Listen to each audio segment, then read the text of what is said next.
This is our eighth video, and it's been great connecting with you in this way and generating this series.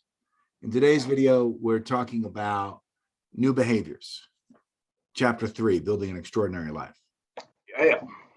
And this comes out of this eighth video comes out of in the sixth and seventh video. We're addressing identity and creating our lives out of choosing sobriety. And by doing that, we're addressing who we think we are and the limitations associated with our identity.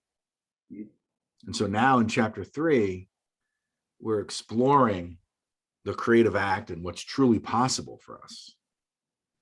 Before we dive into that, I don't know if I've made it clear in these videos that you are the expert in recovery on many levels, as a counselor for 7 years, a person who's chosen recovery.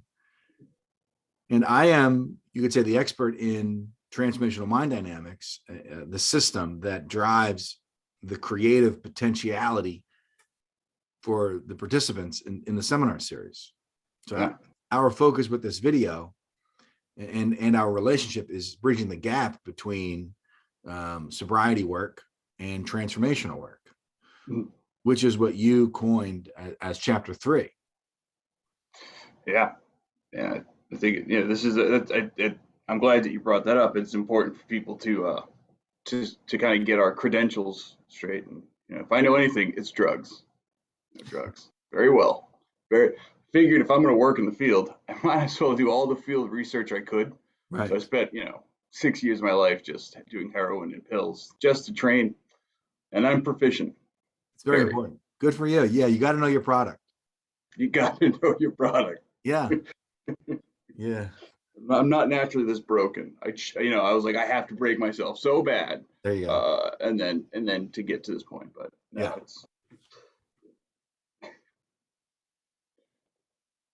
so that's good. Yeah, definitely. Yeah, I think and like you said, the bridging that gap with chapter 3 and the importance that after 7 or 8 years or whatever, I can't remember the sober time, but after that length of time and not having really any guidance in the fields or as a client or a counselor, really not having that opened my eyes and really got me ready for something.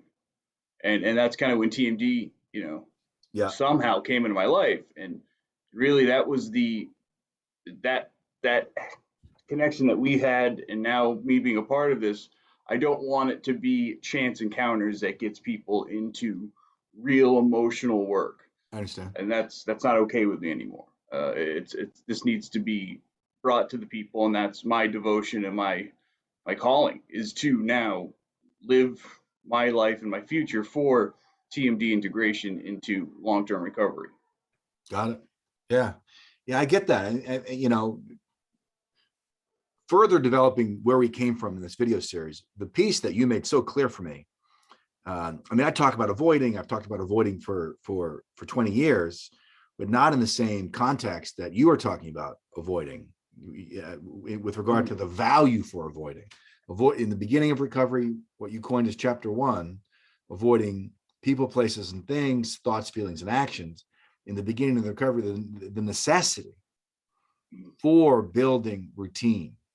And then in chapter 2, you really made clear for me the destructive nature over time that occurs when a person becomes trapped inside of avoiding.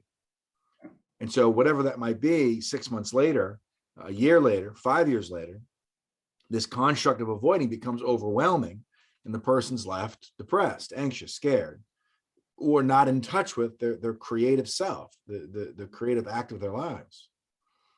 So that's chapter 3. Transitioning into, the other piece, if I could say, the other piece that was so great is no one told me, and no one's there to tell you it's now time to transition from avoiding to creating. And so if we could look at our role in the world of recovery, you could say it's as simple as identifying for people, it's now time to transition from avoiding to creating. Yeah. Being, that's such a niche role that there isn't anyone there. Like I said, I've tried, and there's definitely some resistance to it since avoidance was working.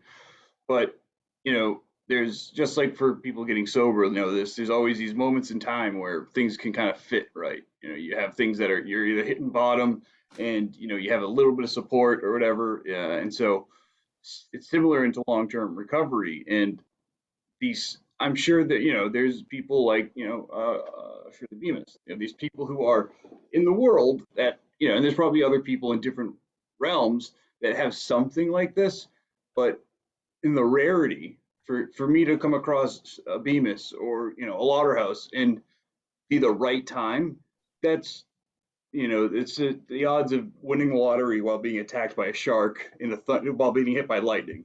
I don't like those fucking odds. So the great thing that we can do mending this, the statistical gap of likelihood is putting so much out there that there is no need for just hoping it's luck, right? No one's ever going to be like, a year or two into recovery and be like, 12 steps? What's AA?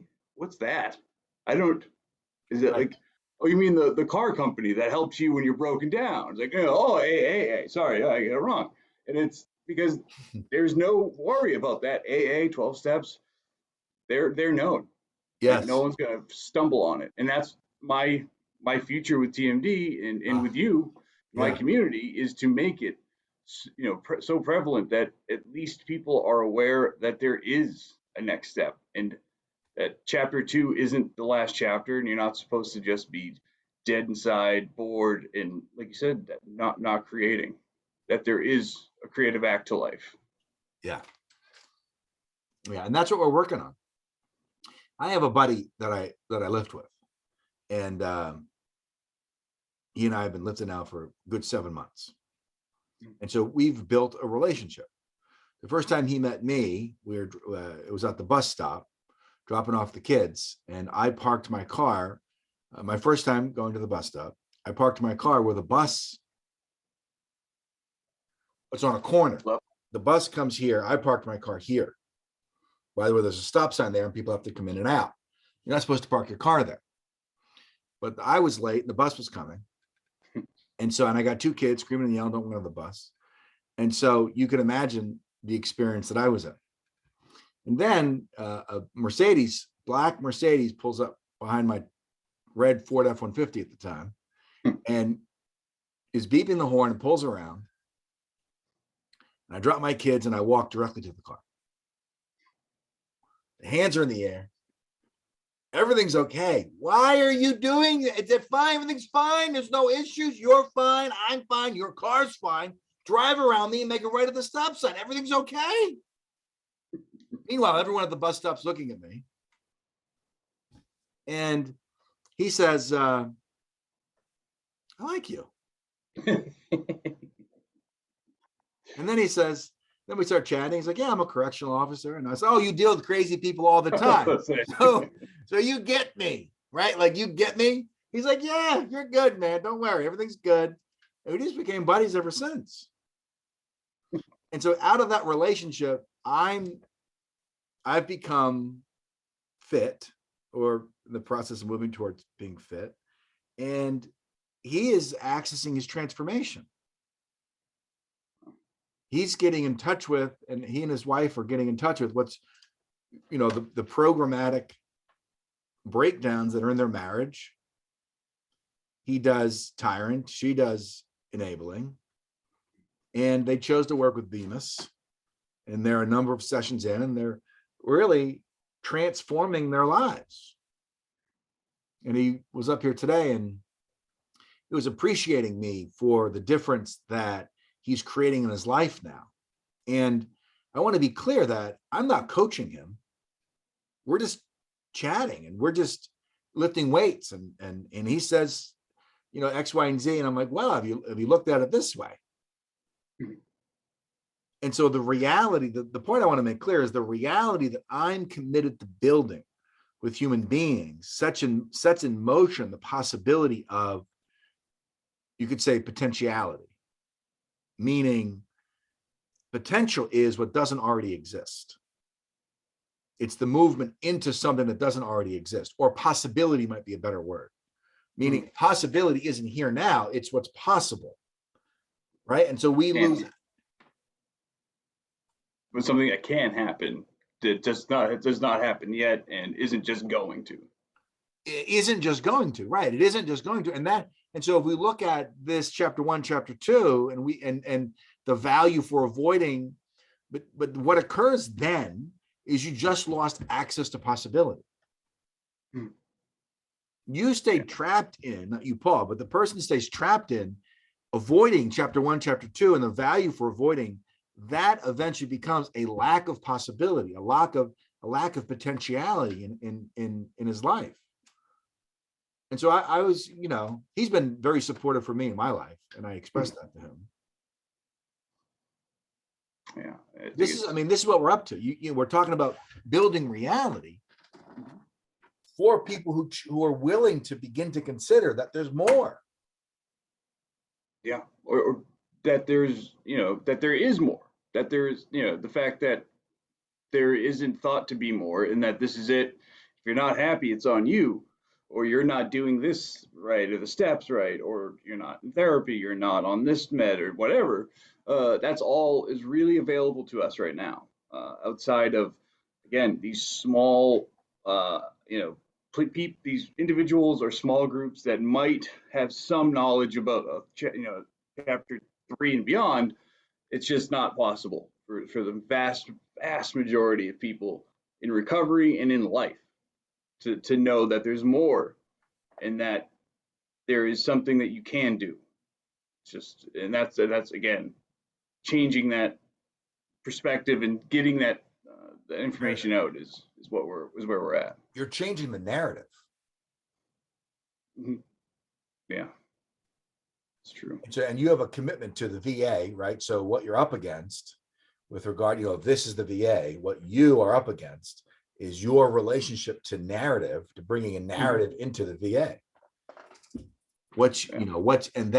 Your relationship to the narrative that impacts the VA is your identity, which is what we're talking about here in these series. Your identity will dictate. Like, this is what we talked about the other day. If your identity is I'm a client, that identity doesn't empower you to shift the narrative with the VA. No, that's a great point.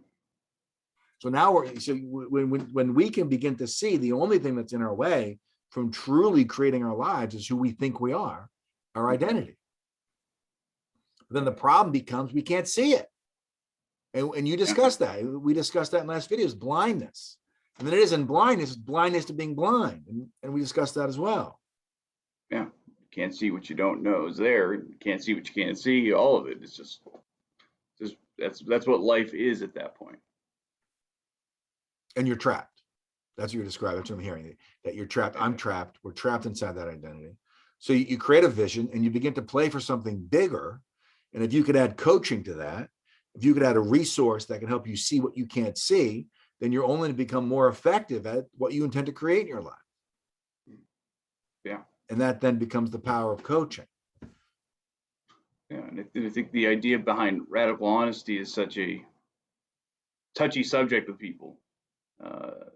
Many people aren't used to there being hearing something and not having all this feeling behind it, or what they believe is behind it, and then running with what they believe is behind it and shutting down, or they think people are being mean or cruel when it's something that they don't want to hear. I mean, and the idea that no one wants to hear that they're not doing well or whatever, that's only because that person who doesn't want to hear it believes that someone's trying to hurt them. Right. When in giving this TMD community, I've been blessed with this opportunity to be told the truth about things, and hearing it not from a place of, some people might say doom or gloom or being mean. I hear it from a place of, I love you. This is what I'm seeing, and I'm telling you because I want to help you. I want to be here for you and bounce things off of each other instead of sitting here and saying, no, you're fine, don't worry about it. No, they're wrong, you're right. Yeah. Stay in your shell, don't ever get hurt or take a risk again, and be Right. miserable. But I Right. don't want to have to deal with this uncomfortable conversation, so I'm not going to help you because it would be mean to tell you the truth. Right. That's not what we have here. And That's that's something that shaming, doesn't right? Like exist. people make communication shaming. Oh, yes. Yeah. You're shaming me. Mhm. You know, you're only saying this to hurt me, all of this, and that's that victim mentality. That's the identity. Me Victim is the identity, yeah. identity, right? So now communication is being perceived through one's identity. That we Everything. can't see and that we don't know exists. Yeah. Right on, dude. Yeah. Unfortunately, I've seen, myself anyways, I've seen this happen a few times thus far with people who are not able to see and not open to see. There's a big difference. It's like, oh, if I don't know that's not there and I can't see it, the fuck you want me to do about it? Right. Like, well, be open enough to listen and to accept that there's something out there, right? If we lived in the 1300s, the idea of controlled electricity didn't exist. The idea of us having currents and all of this shit that is proven now, that we see it on scans, we see it. I mean, we're on fucking electronic devices right now that I can't see the electricity move, but I know it's there. Whereas if I, took some, surf from the British Isle from, 1200s, they would be like, this is just magic. There's nothing else that you can say to change my mind. This is magic, because they couldn't comprehend that there's something else there. And it's like, same thing. Can't see what I can't see. How am I supposed to know? It's like, well, you have to at least open yourself up to it. Analogy was weird. Yeah, no, I like it, man. I mean, it's, I was thinking about remember the analogy of, I don't know if this is real or not, right? But Columbus comes to shore and the Indians can't see the boats until the people hit the boats. Only the shamans were able to see the boats because it was so far from their purview. They had no reality that boats existed. Yeah. So they couldn't see that something was there until they actually hit the shore. Yeah. Yeah. I mean, it would be just masses out in, out in the water. I mean, it wouldn't be ships per se. It would just be nothing or nothing. Yeah. Yeah. Those are fun. The story is that literally it wasn't seen. Interesting. Now, who knows if that's true, right? I wasn't there. Well, they had primitive boats. They didn't have boats like that, but yeah, it's interesting. I mean, it stands for a lot of what we do and don't see. Right. And you literally don't even know it exists. Yeah. Explains a lot of ourselves and a lot of especially the work we're doing. I did not know this existed in any way in myself, that there was something else. And chapter 3 is most assuredly something that I did not know or believe existed. Was a chapter 3, something after I hit that wall and was told to just accept that this is where you are and adapt, use other methods or whatever, shit that I was being told at different times. There was no chapter 3. There was no idea of a chapter 3. So, but yet there were, and help me identify these, there were indicators that there was more. Like, for example, you're sober and the relationship's the same. You're in the same dysfunctional relationship that you were when you were using or in your past. Now you're sober and you're in the same. So there's patterns. We could explore the patterns in our lives to build the necessity to access chapter 3. okay, yeah, that there's, I didn't get it. So you stay with it, right? So the relationship's the same. Mhm. What else is the same? Maybe the person's relationship to risk. Oh yeah, the dry drunk mentality of same behaviors just without alcohol. Right. Yeah. And that interpretation exists in 12 steps, the dry drunk. Mhm. But it is the dry drunk also, and you need to help me, also has an association with deadness, right? Like depression or anxiety. So a little bit, yeah. That there can be a dry drunk that is definitely depressed. They can also be, AA superstars are really outwardly happy, but ultimately there's something so missing from their lives that they are acting the same way just without alcohol. So yeah, there's definite associations. I had that talk with Carly, and she wouldn't say she's a dry drunk, but then I had her look at, well, prior to playing the game, were you avoiding the creative act of your life? And she was like, yeah, I was totally fitting in. And so, well, that's the same classification of dry drunk. I think the classification itself doesn't lend itself to an awareness of transformation. Yeah, it kind of fits that model in 12 steps of this is what it is. So it stays in this box, and But it sounds like that's what we're talking about, though. yeah, we're saying, yeah, I think we're saying the same thing, and I was agreeing with you with that. That 12-step model doesn't allow that Yeah. awareness. Yeah. Right. Yeah, I heard that, but back it up and say that. So 12 steps is speaking to, and we are speaking to the same thing, perhaps different interpretations of the same piece of pie, right? Or different. It's the same pie, but it's a different slice, which is the definition of a dry drunk is what we're talking about. Yeah. Yeah. Okay. I see what you mean. Yeah. Yeah. It's just I like the pie reference. Because I like pie. Pie's good. I like blueberry pie. I like blueberry pie I used to love pumpkin pie. Not a fan anymore. with the Haagen-Dazs on top, vanilla Haagen-Dazs. Threatened me with a good time. What about ADD? Or we talk about? How do you get ADD kids to rake the leaves? Tilt. I don't know. You want to go ride bikes? Is that a distraction? Or, That's right. You want to like, go ride bikes? I think the dry drunk is being misinterpreted. You know, if you're sober and depressed, if you're sober and in the same breakdown in your relationship, if you're sober and scared to create your life, and I think that is 90% of the people participating in 12 steps, and that association isn't being made.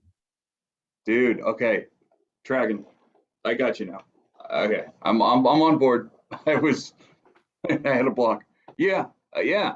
Yeah. I think you're 100% on the right path, right? I think it's such a good point. Is that how many of us, and like, I'll speak to the people in recovery, feel the need, especially in 12 steps or in meetings or whatever, to portray the ideals of 12 steps, right? The idea that I'm doing great, everything's wonderful, yet go home to a miserable life. And if you didn't put that wall of I'm doing great because I'm doing this, this, and this, and you were honest, anyone around you, like you're as a dry drunk. But Yes. because we are so used to saying like, nope, fake it till you make it. This idea of, no stay positive, no negativity, don't be a downer, all this shit that fucking positive psychology has totally ruined, by the way. Hate positive psychology because it's bullshit. Yeah. You're forcing people to resist things that are coming up that could be helped and addressed, but are not because of this idea of Or not. that. And yeah, the dry drunk is way more prevalent Yes. than they believe. And Yeah, that's an interpretation that I'm making up now out of this interaction.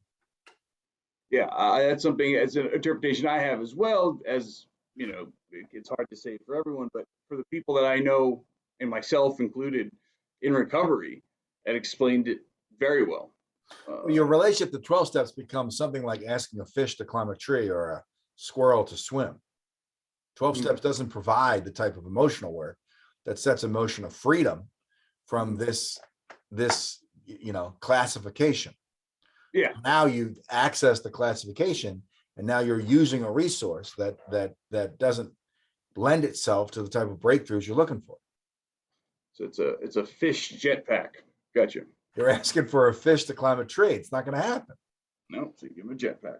Right. And so then you come back and you got to pray more and do more inventory. And And Mhm. again, those resources are incredibly valuable in the beginning of recovery. And over time, as I've noticed from the people I'm meeting, Mhm. um, and the relapse rate, that we're missing the kind of work, it's very easy, emotional work, that sets in motion the freedom to create our lives. And that is my, I think that's something that TMD is fully suited for. Right. But And again, that's it's not what, for everyone. It's yeah, for people who are ready to take on this kind of work, and then being supported at having a transition from avoiding to creating. yeah, yeah. It's the, it's very easy to get into chapter 2 and then fall back chapter 1. And I think that's the difference between, the substance abuse and addiction and a lot of other things is the ease in which some people are, you go back into chapter 1 and 2 and then 1 again and then stop writing a book, right? There's a lot that happens in an addict's life that makes it very difficult to maintain sobriety. And this is where, if we only have what is available now, that's going to stay the same. Whereas most people are going to have a relapse based on not having access to that emotional capacity, I think that so. emotional work. I And think that's where, again, that's where TMD is so fucking vital. And I'm a living testament to that. So, right. And so is the group, and we're working with a married couple, and well, let's bring this to the call. The aspects of family work in recovery make the addict the problem, and that the family is there to help the addict get through the issue. And again, that is necessary in the beginning of recovery. However, 5 years later, a year later, when the addict is still the problem, the family never had access to looking at themselves or who they are in the matter of the addictive behavior. mhm. And so with our married couple, they were willing to acknowledge that he was the problem. And they both believed that he was the problem. And she was right about it, and used him being the problem as a vehicle to disconnect, disassociate, and be right about it. Mhm. And the travesty is that she was supported at that. And he was supported at that. And so now who they are today is she struggles with enabling, and that she avoids emotional connection. And that has nothing to do with him. And so she was able to get that he's not the problem, but rather that she was using him. And that he was using I'm the problem as a vehicle to be disconnected. And so there's a real breakdown in long-term recovery. There's a breakdown for long-term recovery in traditional recovery work. Yeah. I think you bring up that great point of, as an addict, I'm the problem, and no one really saying otherwise, and it's always being supported. Addicts have very low self-esteem naturally, and that just perpetuates like, yeah, yeah, Right. okay, so I am the fuck up. That's fantastic. And Right. now we're gonna have every quote unquote family session be about all the shit that I did, that I'm gonna come to the table and hear people's stories about what I've done, which again, like you said, makes sense, right? There's a point in time where people need to discuss these things and it needs to be out in the open. But even at the beginning, to be considered the only problem, to be told that your family's a fucked up because of you, or even if it's a more passive, right? Like we all have problems, but you're the only one in fucking detox. Like that's a passive way of saying you're the fuck up. And so, and bringing it all back to that, I'm the problem, the addict's the problem, really relinquishes anyone else from having to take that hard look. And it's safe for the family, it's safe for the addict, because the addict is already, most addicts are genuinely good people, from what I've met and have known, are good, don't want to hurt anyone, which is in that sense good, but so that they're okay with taking the abuse. Like I would rather be the fuck up than it be somebody else. And reality, it's just more avoidance. And the family is there to say, "You're right. Yes, you are. Good. Take the heat. Go away." And so for the family work with TMD, and the idea that you know the addict isn't the problem, and it's not that the addict is the perfect one, everyone else's fuck ups. Instead, everyone's fuck ups. Like, there's not one more fucked up than the others. Right. Or this is the problem. I think that's something that I really liked from what we've discussed before, is really making it known that no one is saying that, okay, the addict is innocent, the family, it's all your fault, or vice versa, Right. right? The way recovery is now is the addict is the problem, everyone else, well, that's their fine, we need to focus on them. Where TMD comes from is that we're all fucking assholes, we all have problems. There's not one person that is the problem.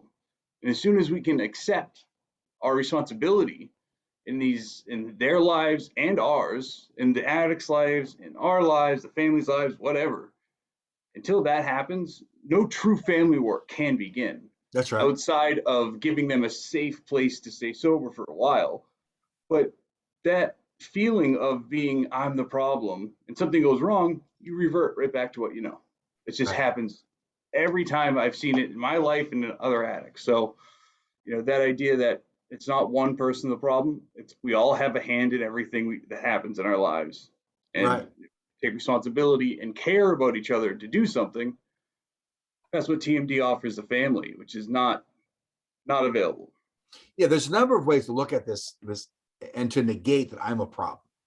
So one is you take the family dynamic and you explore the possibility that this dynamic existed prior to the kid or the new husband, et cetera, wife using. So did your parents operate in a similar family dynamic? And the answer is probably yes, right? Were you raised in a similar dynamic, right? So that right there speaks to that your son, for example, in this scenario, isn't the problem, but rather your son was born into a dynamic and out of that has access to behaviors that set in motion addiction. So now your son's an addict, for example, and is seen as the problem and is living in an environment that fosters the addictive behavior that's happened now for generations. And we're going to make him the problem, which then immediately sets in motion zero fucking opportunity to address the family dynamic. So that family dynamic is safe from being transformed in the future. So now the kid gets sober, staying inside of that example, and is operating in a dysfunctional family dynamic. Yeah. So it's sick. It's sickness on top of sickness. And no one's willing to take responsibility for who they are in the matter of the addictive behavior, besides the addict. When the addict says, I have a problem and I choose sobriety, that's a moment in time where that person is taking responsibility for who they are. Yeah. Yeah. And the development of this dynamic is exciting for me. Yeah. Yeah. I mean, it's, as a therapist and a counselor and all this stuff, I love working with people. And that's been whatever I do in life was always going to be people. So now with TMD, I have a great opportunity to do even more. But then when I would have family sessions, there was always we're here for them, so we were going to keep it here for them, right? And I've been yelled at multiple times when even broaching onto the topic of what was their childhood like? It's like, oh, you're going to blame me. How dare you? I know your type. Blame the parents. And the mom leaves. The dad just sits there quietly. The daughter or son's crying. And there's just, what do they expect is going to happen? Is nothing's changing. They're going to leave. The kid's going to get out of whatever program that is in and then go back to that same environment. And then the parents and the family says, oh my God, why? They're choosing to relapse. They're choosing to ruin their lives when there's so much more that happens in it's like trying to explain someone's life in a sentence. Can't do it. Same with someone relapsing or same with addiction. There's so much that happens in the environment that if we put blinders up and act like it's only them, well, first off, fuck you. Like, that's just, you're using this person and their problems who already knows they're a problem to make yourself feel better. There's an issue there. And two, what's your growth? How do you hope to give them the life that you would want. If you're a good parent, you really truly love your child, which I really hope I'm talking to.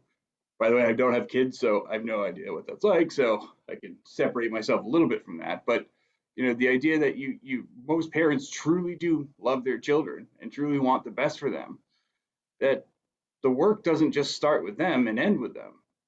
The work has to start with the family, and after the child or the person decides to get sober, that's when the family has to really look at themselves and do that hard work with their addict family member, not just them alone. The environment. Yeah. What's the environment that the person in recovery will be operating in?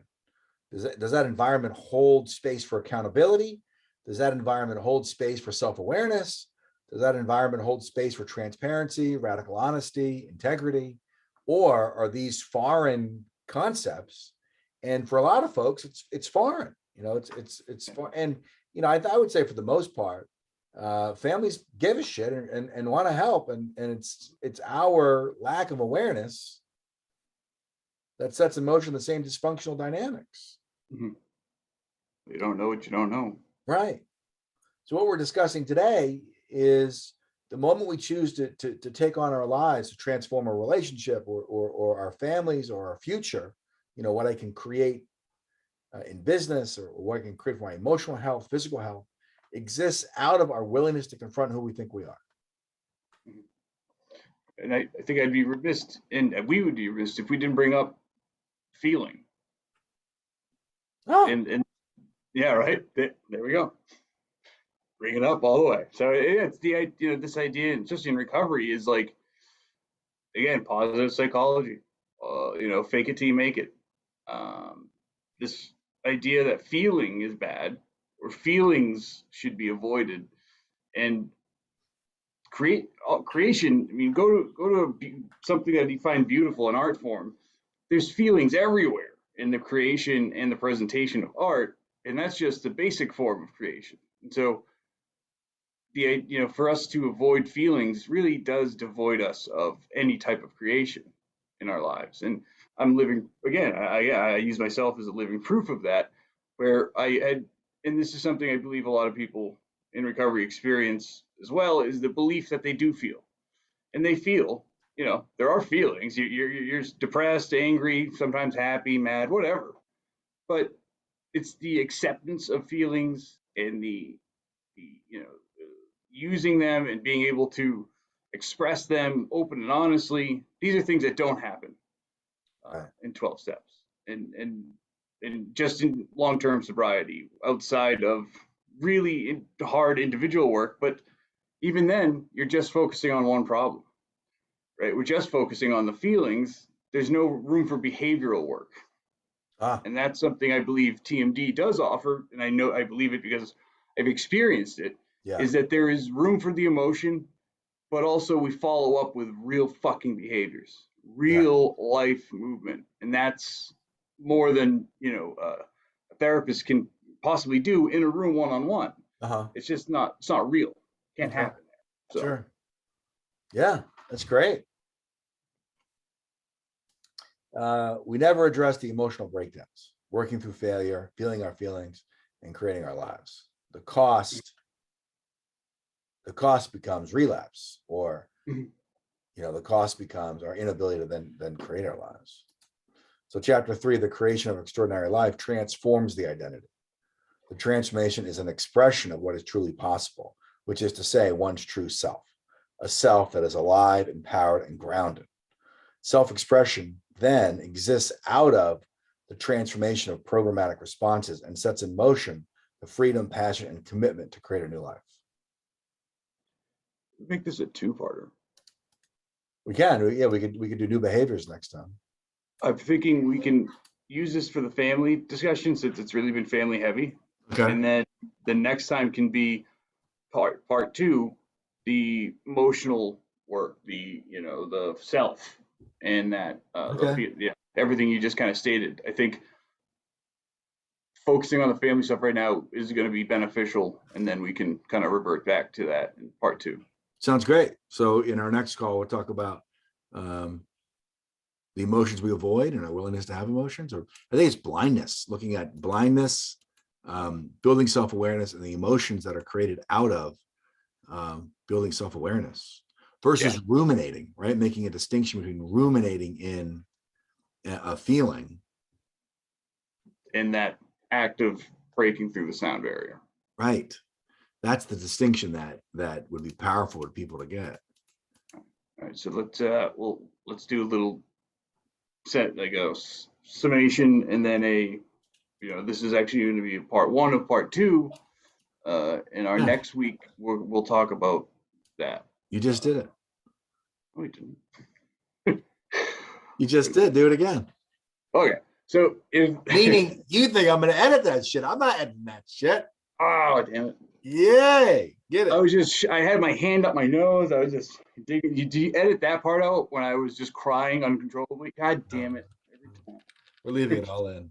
Right. But yeah, I think it's family work is such a amazing part of this, and obviously me doing this individually and avoiding every type of family idea up until yesterday, when you and I talked about involving my dad for real in my family. I think it's very important that our goals with families and the real work beginning with the families and all of this stuff is brought out in this part. And then the second part, I mean, chapter 3, like I had mentioned before, this is what gets me going. Like, this is the idea that there's a chapter 3 and people can fucking stop just being okay with being miserable, or just okay with, fuck, dude. I mean, I was sitting in an apartment dead to the world. I mean, and by sobriety standards, I was fucking great. But by real standards and my standards, and what they are now, is dead. And what I could do for the world. So, in part 2, I think that's the idea is now to go into the emotional self, the expressive self, and creation again. Yeah, I think this is part 2 is going to be just as good as this one, but is just as important too. Chapter 3, the creation of long-term sobriety, is your book. Life Extraordinary. Life Extraordinary. There's your book right there. Yeah, it's actually good. Probably not. So you have to write that down. Like, I think I can remember that. You got it. That's all you, man. Yeah, that's beautiful. Yeah. I could just hope that I have an author's photo as good as yours. No, I don't know. It's not possible.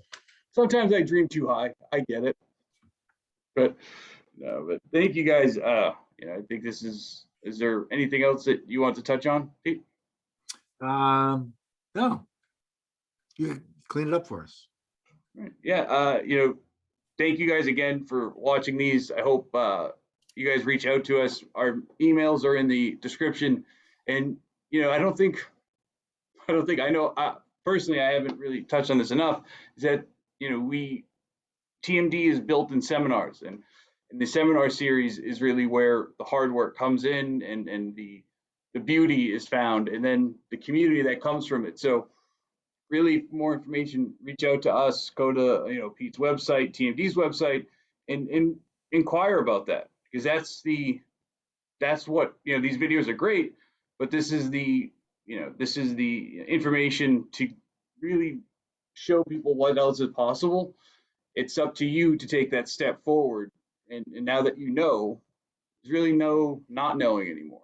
So reach out to us, ask us questions, get to know us, and start your chapter 3.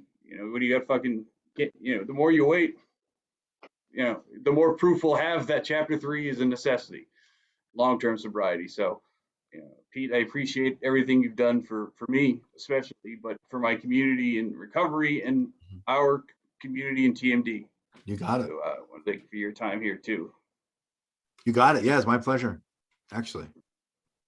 Thank you. Chapter 3, the creation, driving long-term recovery, the creation of an extraordinary life. Oh, beautiful. That's your Love book. It. That's my book. I'll do the opening. The forward. The forward. Thank you. Yes.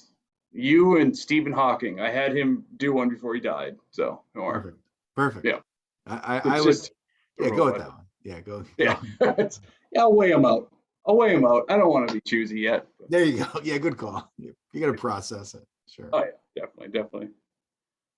All right. Bye, guys. Thank you. Thanks, guys.